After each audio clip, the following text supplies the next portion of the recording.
আপনি কি এটার সাথে একমত যে ইরানি সরকারের পারমিশন নিয়ে এই ভিডিওটা দেওয়া হয়েছে? সৌদি নাগরিকদের কিন্তু অর্ধেকই কিন্তু ইয়েমেনি। ইরান যুদ্ধের চেয়ে বেশি আকর্ষণীয় হয়ে যেহেতু উঠছে মরক্কো, হ্যাঁ। এই সৌদি, তুরস্ক, পাকিস্তানি জোট। মিশর হলো আরেকটা আমেরিকান এন্টিটি এখানে, যারা ইসরায়েলকে স্বীকৃতি দিয়ে রাখছে, ইসরায়েলকে নিরাপত্তা দিয়ে রাখছে। সুপ্রিয় দর্শক, খবর সংযোগ টক শোতে আপনাদের স্বাগতম। কেমন আছেন আপনারা? নিশ্চয়ই ভালো, আমরাও ভালো আছি। আপনাদের সঙ্গে রয়েছি আমি কাজল হায়দার, আর আমার সঙ্গে আজকে স্টুডিওতে রয়েছেন সিনিয়র সাংবাদিক আহমদ আতিক। আতিক ভাই। আমাদের যে টক শোটা হয় সেটা দর্শক দেশ এবং দেশের বাইরে থাকেন, এবং আমাদের কলা কৌশলের তরফ থেকে আজকের অনুষ্ঠান আপনাকে স্বাগত জানাচ্ছি। দর্শক শ্রোতাদেরও স্বাগত। যেহেতু দর্শকদের কথা প্রথমে চলে আসলো, আমি একটু কমেন্ট সেকশনটা পড়ে তারপর অনুষ্ঠানে প্রবেশ করব। ফেসবুকে আমাদের অনেকেই এই অনুষ্ঠানটা দেখেন এবং অনেক ধরনের কমেন্টস করেন। আমরা কিছু কমেন্টস বাছাই করেছি আজকে পড়ার জন্য। সময় স্বল্পতার কারণে আমরা সবগুলো পড়তে পারছি না বলে শুরুতেই ক্ষমা প্রার্থনা।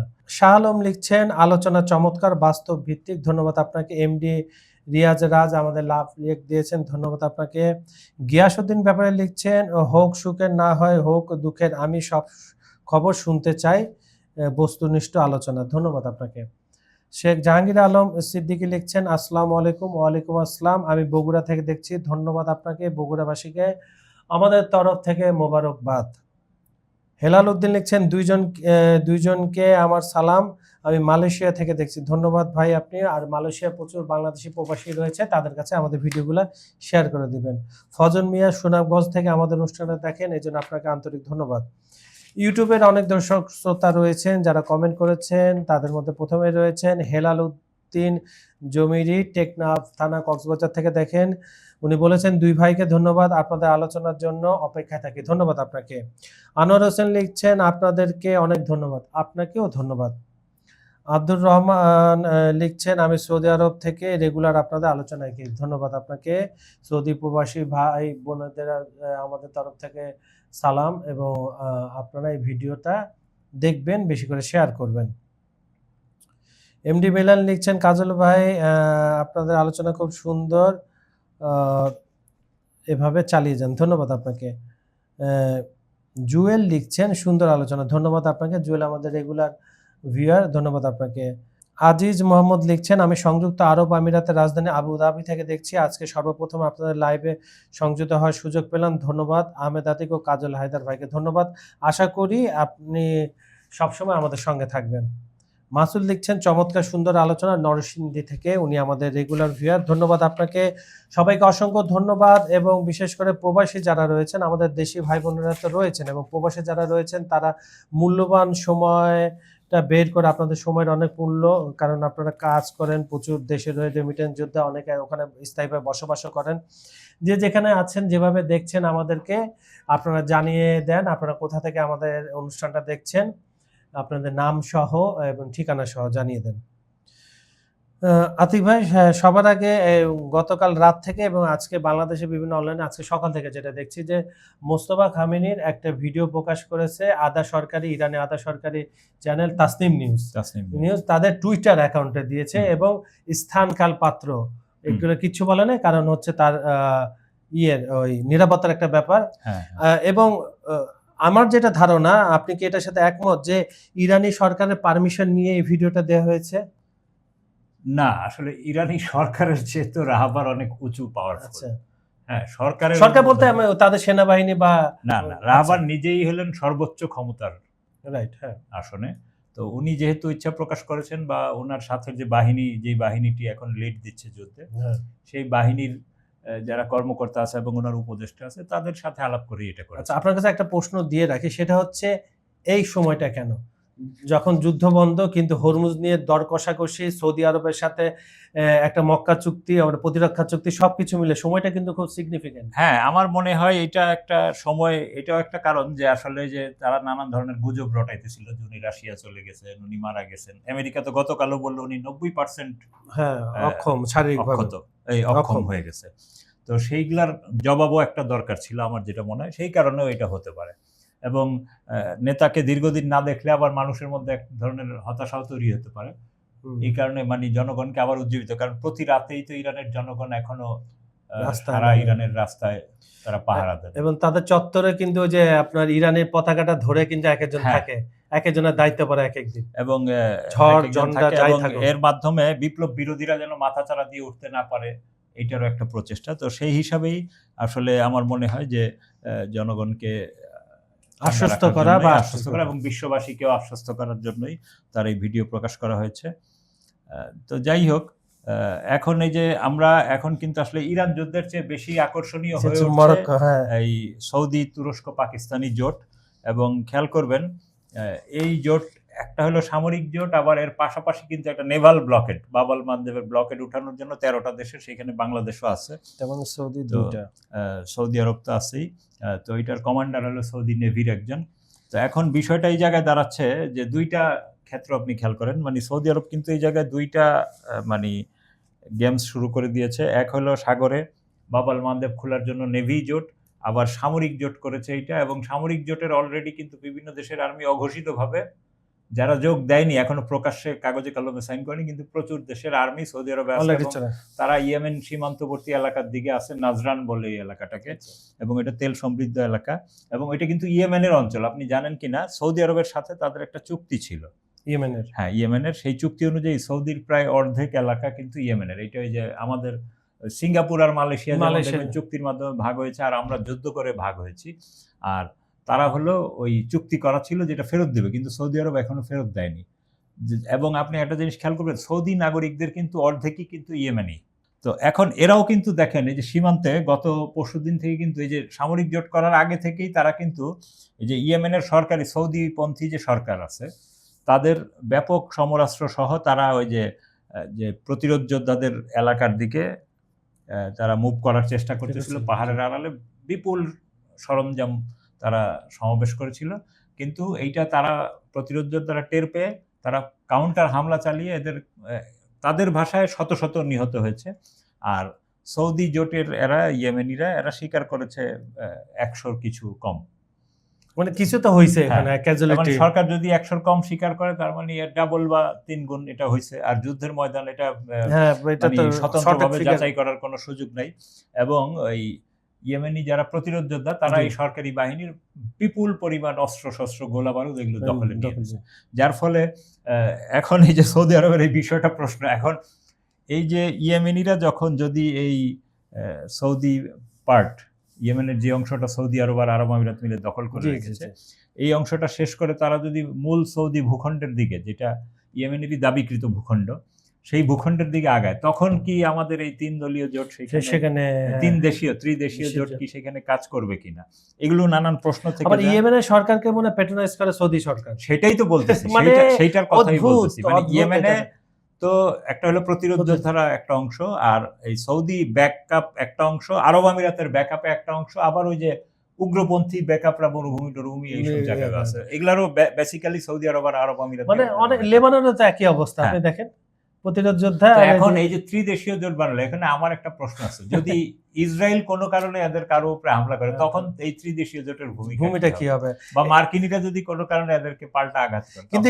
আপনার এই প্রশ্নের উত্তর মনে হয় হাকান ফিকদান দিয়ে দিয়েছে আজকে। সে বলছে যে বিভিন্ন ভাবে এটা হতে পারে, প্রতিরক্ষা প্রযুক্তি, সামরিক এবং যুদ্ধের উপর নির্ভর করবে তারা ওইটা আর্টিকেল 5 এর মধ্যে অ্যাক্টিভ হবে কিনা। তার মানে হলো এইটাও এক ধরনের মানে অকার্যকর, মানে যেটা ওই যে আপনার ইয়েমেনি প্রতিরোধ যোদ্ধারাও বলছে, ইরাকের প্রতিরোধ যোদ্ধারাও বলছে, ইরানের সংসদ সদস্যরা বলছে যে এই কাগজের চুক্তি দিয়ে মানে তোমাদের নিরাপত্তা নিশ্চিত হবে। অনেক হিসাব নিকাশ আর্থিক ভাই আপনি ভেবে দেখেন। এর মধ্যে আজকে আবার খেয়াল করেন, আজকে সকালে সৌদি আরবের এই যে জুবাইল ইন্ডাস্ট্রিয়াল সিটিতে কে বা কারা ড্রোন হামলা চলেছে, এখনো কেউ দায়িত্ব স্বীকার করেনি। তারপরে আরামকোতে আবারও আগুন লেগেছে, এখন এটা ড্রোনের আগুন নাকি আগুন, সৌদি গভর্নমেন্ট বলছে এটা অ্যাক্সিডেন্ট। হ্যাঁ, তো এগুলো কিন্তু ওই অঞ্চল মানে সৌদি আরব যে সবচেয়ে বড় দেশ, সে অনেক আরামে ছিল, শান্তিতে ছিল। গতকাল রাতেও আমি রিয়াদে একজনের সাথে আলাপ করতেছিলাম, উনি বললো যে না, রিয়াদের আকাশে এখনো আমরা কোনো কিছু দেখিনি। তার মানে ওই কথাটাই সত্য হয় যে ইরান কিংবা তার যে সমর্থক যে প্রতিরোধ যোদ্ধারা, তারা কিন্তু কোনো সিভিলিয়ান টার্গেট বা এগুলোতে করছে না, তারা এখন পর্যন্ত করতেছে মার্কিন বা ওই ধরনের স্থাপনাগুলো। কিন্তু নতুন করে হামলা হলে তো ইরান বলছে যে এবার ওই দেশে নতুন হামলা হলে এটা তো একটা ব্যাপার। তারপরে আপনার যাই হোক, তারপরে ধরেন যদি আমরা বাংলাদেশও এই জোটে ভবিষ্যতে যোগ দেয় এরকম, তখন বা সাগরে যদি আমাদের নেভি জাহাজ যায়, তখন এই যে ইয়েমেনের যাদেরকে আমরা দেখছি ফ্রান্স, ইটালি, ইটালি, ব্রিটেন হ্যাঁ। এবং আমেরিকান নৌবহরকে তাড়ায় দিচ্ছে ওর কোনো মিসাইল মেরে। হিসাব সেইখানে কি আমাদের নৌবাহিনী গিয়ে টিকতে পারবে? সেটাই, এটা হচ্ছে আপনার তারা কোনো হিসাব, ইরান তাও একটু ছাড় দেয়, কিন্তু ইরান ছাড় দেয় না। তারপরে আতিক ভাই, তো- আপনি একটা কথা কালকে মনে পড়ছিলেন, ওটা নিয়ে আমি অনেক পড়লাম এবং জানার মানে এই চুক্তিটা যদিও হয় কার্যকর, সবচেয়ে ভয়ের কারণ হচ্ছে ভারতের জন্য। হুম, আচ্ছা যাক, আচ্ছা আপনি একটু বলেন যে ওই যে ইরান যুদ্ধে তো অস্ত্র কমে গেছে আপনার মার্কিন হ্যাঁ। যুক্তরাষ্ট্রে, এখন কি গার্মেন্টস ফ্যাক্টরির মতো দ্রুত কাপড় উৎপাদনে না যাবে তারা? আসলে কাপড় তো হলো একটা প্রাকৃতিক উপাদান, বা এটার আপনি দ্রুত মেশিনে তোলা, হ্যাঁ। মানে একটা নির্দিষ্ট সময় আপনি 2-3 দিন, কাপড় তো একটা সাধারণ ব্যাপার, কিন্তু প্রযুক্তি বা বোমা এগুলো তো খুবই সফিস্টিকেটেড। আমেরিকানরা বিশেষ করে তারা উচ্চ প্রযুক্তির জিনিসপত্র বানাইতে চায়। তো উচ্চ প্রযুক্তির জিনিস তো হুট করে চাইলেই বানানো যায় না, এটা খুব ধীরে সুস্থে। যেমন আপনি যদি বাংলাদেশ কেন, চীনও মার্কিন বোয়িং কোম্পানিকে অনেক টাকা দিয়ে রাখছে, কিন্তু বিমানের সরবরাহ বলছে 5 বছর পরে, 3 বছর পরে। ইভেন আপনার F-35 মার্কিনীদের যে যুদ্ধ বিমান পঞ্চম প্রজন্মের, সেটা তুরস্ককে তারা করে দিচ্ছে না। আসলে সেটার উৎপাদন ক্ষমতাই তাদের নেই। তুরস্ককে যদি সরবরাহ দেয় স্বাভাবিক পদ্ধতিতে, তাও সেটা 30 সালের কাছাকাছি চলে যাবে। তার মানে চাইলেই এই কোম্পানিগুলো, আর এই ধরনের প্রযুক্তিবিদ যারা এইসব টেকনিক্যাল কোম্পানিগুলোতে কাজ করে, এই ধরনের স্টাফও কিন্তু খুব সীমিত, এবং আমেরিকানরাই তাদের যে কোনো লোককে এইসব কোম্পানিতে চাকরি দেয়। কারণ এই লোক যদি এখানকার চাকরি চাইলে আবার বিরোধী দেশে চীনে চলে যায়, রাশিয়ায় চলে যায়, তাহলে তো এই বুদ্ধিটা চলে গেল। হ্যাঁ, সো এই কারণে এখানে যে কেউ ইচ্ছা করলে চাকরিও করতে পারে না, চাকরি ছাড়তেও পারে না। তো এইসব কোম্পানিতে যারা কাজ করে তারা কিন্তু ছুটিতেও দেশের বাইরে যাইতে খুব এবং নজরদারিতে থাকে, নজরদারিতে থাকে। কিন্তু একটা রিপোর্ট আসছিল যে একটা যে তাদের টমাহক ক্ষেপণাস্ত্র, এটা বানাইতে বলে 2 বছর লাগে। হ্যাঁ, তাহলে কিভাবে তারা এই করবে? অথচ ইরান তো সস্তা প্রযুক্তি কিন্তু এফেক্টিভ। এবং সস্তা প্রযুক্তি কি, ইরান যে প্রযুক্তি, কোন সময় প্রযুক্তি ব্যবহার করে, যে বিমান দিয়ে আমেরিকান ঘাঁটিতে বাহরাইনে হামলা করছিল গত 2-3 দিন আগে, আমরা যে রিপোর্ট পেলাম, তারা ওইখান থেকে অল কাইন্ড অফ মানে নেভিগেশন সিস্টেম সরায় ফেলেছে। যে ওই আগের পুরনো আমলে, মানে 60-এর দশকে যে কাগজের ম্যাপ দেখে সেইভাবে তারা তাদের পাইলটদের প্রশিক্ষিত করছে, এবং নিচে, যার ফলে এটা আমেরিকান কোনো রাডারই ধরতে পারে না। কারণ ওর মধ্যে কোনো সিগন্যাল ছিল না, কাউন্টার সিগন্যাল দিয়ে ওকে ধরবে। তো যার ফলে আমেরিকা এক ধরনের প্রযুক্তি থাকলেই হয় না, আপনি আসলে এটাকে কিভাবে ব্যবহার করবেন তার উপর নির্ভর করে। তো ইরানিরা হলো এখন পুরনো প্রযুক্তির দিকে চলে যাচ্ছে, যে তুমি আধুনিক আনছো, আমি পুরনোটারে এর মধ্যে দিয়ে সেট করব। কারণ পুরাতন প্রযুক্তি মানে আপনি ধরাছোঁয়ার বাইরে, কঠিন কিন্তু ধরাছোঁয়ার বাইরে। তো এখন আমেরিকার এই প্যাট্রিয়ট, তারপরে থার্ড, তারপরে এই নানান ধরনের, ইসরায়েলের সাথে মিলে আছে ডেভিড স্লিং, হাবি-জাবি, নাম ভালো, কিন্তু কর্মক্ষেত্রে তো আমরা খেয়াল করেন, মানে ইরান যখন ইসরায়েলের সাথে এবং আমেরিকার সাথে যুদ্ধ করছে, ইরান যখন ইসরায়েলে হামলা করছে, যখন ইরান হামলা করে, তখন সেই মিসাইলটা কিন্তু সিরিয়ার আকাশ দিয়ে যায়, জর্ডানের আকাশ দিয়ে যায়, আবার আপনার কোন ক্ষেত্রে কুয়েতের এখানে না, কুয়েতের দিক দিয়ে না, ইরাকের। হ্যাঁ, তো এই সব জায়গায় কিন্তু মার্কিন অথবা ব্রিটিশ অথবা ফ্রান্স অথবা ইটালি সবার ইন্টারসেপ্টর কিন্তু এটারে হ্যাক করার চেষ্টা করে বা আকাশে উড়ায় দেওয়ার চেষ্টা করে। তারপরে মানে একটা ইরানি যে মিসাইল, ও কিন্তু ইসরায়েলে যাইতে যাইতে 8-10টা কাউন্টার হয়ে যায়। ইসরায়েলি সীমান্তে পৌঁছানোর পর আবার ইসরায়েলের প্রতিরক্ষা ব্যবস্থাগুলো আছে। ও যে আমি আপনাকে বলছিলাম না, 10টা যদি পাঠায়, তার মধ্যে যদি 4টা যে 2টা হিট করে, তাতেই অবস্থা তাদের খারাপ হয়। আচ্ছা, আমরা একটু আপনার কাছে এখন ওই আরেকটা, এই যে সৌদি জোটে কিন্তু ওই যে মিশরের যোগ দেওয়ার, তুর্কি পররাষ্ট্রমন্ত্রী হাকান ফিদান জানিয়েছেন যে মিশরও যোগ দিতে পারে। আপনি দেখেন এই যে ঘুইরা কিন্তু সব ওই মার্কিন পাপেট গুলা। মিশর হলো আরেকটা আমেরিকান এন্টিটি, যারা ইসরায়েলকে স্বীকৃতি দিয়ে রাখছে, ইসরায়েলকে নিরাপত্তা দিয়ে রাখছে, এবং তাদের যে উপত্যকা এলাকার ফিলিস্তিনিদেরকে তারা খাবার দাবার এগুলো দিচ্ছে না। হ্যাঁ, তো অথচ তারাই যদি খালি বিট্রে করে বসে, তাইলেই কিন্তু ওই ফিলিস্তিনি উপত্যকার লোকেরা কিন্তু টিকে যেত। হ্যাঁ, তো অথচ তো এইগুলা হইলো এদের এই নিরাপত্তা আর কি। তো এবং এই সব দেশের অস্ত্র, এই যে মিশরের ম্যাক্সিমাম 80% অস্ত্র কিন্তু মার্কিনী, টার্কির ম্যাক্সিমাম অস্ত্র মার্কিনী বা মার্কিনীদের বাই প্রোডাক্ট নেটোর সাথে মিলে। হ্যাঁ, পাকিস্তানের ম্যাক্সিমাম অস্ত্র মার্কিনী, এখন চাইনিজ ঢুকতেছে। হ্যাঁ, তো আর সৌদি তো একদম মোটামুটি পুরো ন্যাটো এবং ইউএস জোটের। তো যার ফলে আমরা কিন্তু এগুলোকে খুব বেশি আমলে নিতে পারি না। আসলে এটা এক ধরনের মার্কিনী জোট, যদিও তুরস্কের পক্ষ থেকে বলা হয়েছে যে কেউ এখানে যোগ দিতে পারে। তো যে কেউ যোগ দিতে পারে সেইখানে আলোচনা মিশরের নাম আসছে, অথচ ইরানের নাম আসেই না। তার মানে এগুলা কিন্তু সব লক্ষণে কিন্তু ইরান বলছে তো এটা আমেরিকার বি প্ল্যান বি, কিন্তু সবাই ভাবতেছে, আমি বাংলাদেশ সহ বিভিন্ন জায়গায় দেখলাম এটা বলে যুক্তরাজ্যের ক্ষমতা খর্ব করে নতুন ন্যাটো শক্তি। এটা একদম ভোগাস একটা কথা। না না, ন্যাটো কেন হবে? ন্যাটো ন্যাটো হলো কেন? নর্থ আমেরিকা, হ্যাঁ, মানে ন্যাটোর আদলে। আটলান্টিক ট্রিটি অর্গানাইজেশন, তো সেইটা তো না, সে আদলে হবেও না, এটা আসলে সে আসলে কাগজে এটা চুক্তি হবেও হয়েছে। না। তারপরে এগুলা তারা যাই হোক, এবং এই যে আরেকটা দেখেন, এই যে যখনই এই জোটগুলো আমেরিকার বা সৌদির নেতৃত্বে এগুলো চাঙ্গা হচ্ছে, ঠিক এই সময় কিন্তু ইয়েমেনের যে এই বিপ্লবী অংশটা, এটা কিন্তু ইরানের সাথে কানেক্টেড, এবং এই যে ইরানি বিমান রাহবারে জানা যায় তাদের নিয়ে আসছিল, সেখানেও কিন্তু সৌদি আরব হামলা করেছে। তো যার ফলে বোঝাই যাচ্ছে ওদের বিরুদ্ধেই মূলত এই হামলাটা, মানে এই জোটটা, তার মানে ইরানের বিরুদ্ধেই এই জোট। এটা একদম মানে খুব বেশি জ্ঞানী হইতে হবে, সাধারণ জ্ঞানে। তো এই অবস্থায় যে তাদের উপর ইয়েমেনের যে বিদ্রোহী মানে বা বিপ্লবী অংশের উপর দফায় দফায় হামলা চালাচ্ছে এখন, মানে সৌদির জোট হওয়ার পরে হঠাৎ করে চাঙ্গা হয়ে উঠছে যে সৌদিপন্থীরা, যে তারা মারিব শহরে প্রতিরোধ যোদ্ধাদের সাথে হামলার শিকার হয়েছে, অনেক অস্ত্র হারাইছে। তো এখন কিন্তু এইখানে আবার নতুন করে এই যে হাজরা মাউত এবং মারিব প্রদেশ, এগুলাতে কিন্তু নতুন করে ড্রোন এগুলা সমানে ফাইটিং হচ্ছে, এগুলো আমরা দেখতে পাচ্ছি। এবং গত শুক্রবারে তো আমরা দেখলাম যে প্রচুর ইয়ে হলো। তো ইয়েমেনের যুদ্ধে কিন্তু এই পর্যন্ত প্রায় 50 লাখ মানুষ মানে বাস্তুচ্যুত হচ্ছে, এবং 20 লাখ মানুষ ওই যে যেই শহরটায় হামলার এখন চেষ্টা চলছে সেইখানে আশ্রয় নিয়েছে। তো এগুলো এখন সামনে আমাদের জন্য আরেকটা, এই অঞ্চল ঘিরে আরেকটা নতুন যুদ্ধ ফ্রন্ট খুলে গেছে। যে যত কথাই কোক, এই যে দেখেন যে তেলের বিশ্বময় অবস্থা, যে এক হলো দাম কমছে বাড়ছে সেটা কিন্তু সমস্যা না, সমস্যা হলো সরবরাহ নাই, কিন্তু যুদ্ধের কারণে দাম বাড়ে কমে, কিন্তু বাজারে কিন্তু বাস্তবে সরবরাহ নেই, এবং এই সরবরাহ নাই এইটার প্রভাব কিন্তু বাংলাদেশেও পড়া শুরু করছে। আপনি খেয়াল করবেন, বাংলাদেশে একটি বেসরকারি কোম্পানির কাছে কিন্তু অলরেডি সরকার বলতেছে তারাও বেসরকারিভাবে আইনা তেল সরবরাহ করতে পারবে মার্কেট, এবং এটা রাজনৈতিক দল অনেকে বিরোধিতা করতেছে, এবং ওইটার বিরোধিতা করতেছিল সরকারি 2 শীর্ষ আমলা জ্বালানি মন্ত্রণালয়, তাদেরকে ওই পদ থেকে সরিয়ে দেওয়া হয়েছে যাতে সহজ করতে পারে তেলটাই হোক। তো এখন এই বেসরকারি খাতে তেল তো আসতেই পারে, কিন্তু যখন এই বাংলাদেশের যে কোম্পানির নামে আসতেছে তখন একটা আতঙ্কের ব্যাপার হয়ে যায়, যে সাধারণ মানুষের উপর আর একটা নতুন প্রবলেম তৈরি হয়ে যায়।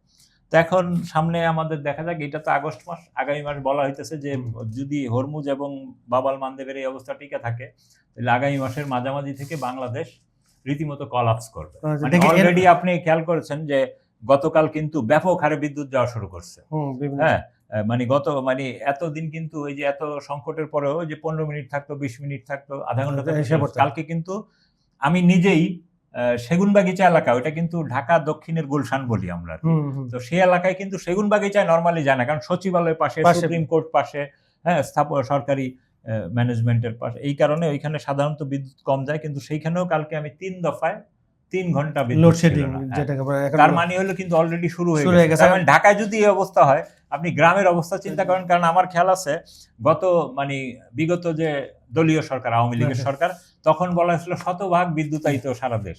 তো আমি একদিন রাতে কেরানীগঞ্জ গিয়েছিলাম, কেরানীগঞ্জের একটু ভিতরের দিকে, তো ঠিক আমার পেছনেই লেখা শতভাগ বিদ্যুতায়িত উপজেলা, ঠিক তখন কারেন্ট নাই, এর আধা ঘন্টা আগে থেকেই কারেন্ট। শুনতাম যে মাঝে মাঝে ওখানে কারেন্ট আসে। তো আশা করি বাংলাদেশ রাশিয়া থেকে তেল কিনে যেভাবে হোক এই সমস্যার সমাধান করবে। ধন্যবাদ আতিক ভাই, আপনাকে আজকে খুব সুন্দরভাবে এক একটা বিষয় বিশ্লেষণ করেছে। আশা করি দর্শকরা উপকৃত হয়েছেন। আর আমাদের ভিডিওগুলো সম্পূর্ণ দেখে লাইক, কমেন্ট, শেয়ার করবেন। পৃথিবীর কোন প্রান্ত থেকে আমাদেরকে দেখছেন সেটাও একটু আমাদের কষ্ট করে জানিয়ে দিন। বিজ্ঞাপন ও প্রমোশনের জন্য ডেসক্রিপশনে কিছু নাম্বার দেওয়া আছে, সেখানে আপনারা যোগাযোগ করতে পারেন। এই বলে আজকের মতো অনুষ্ঠানটা এখানে শেষ করছি। সবাই ভালো থাকবেন, সুস্থ থাকবেন। ধন্যবাদ সবাইকে।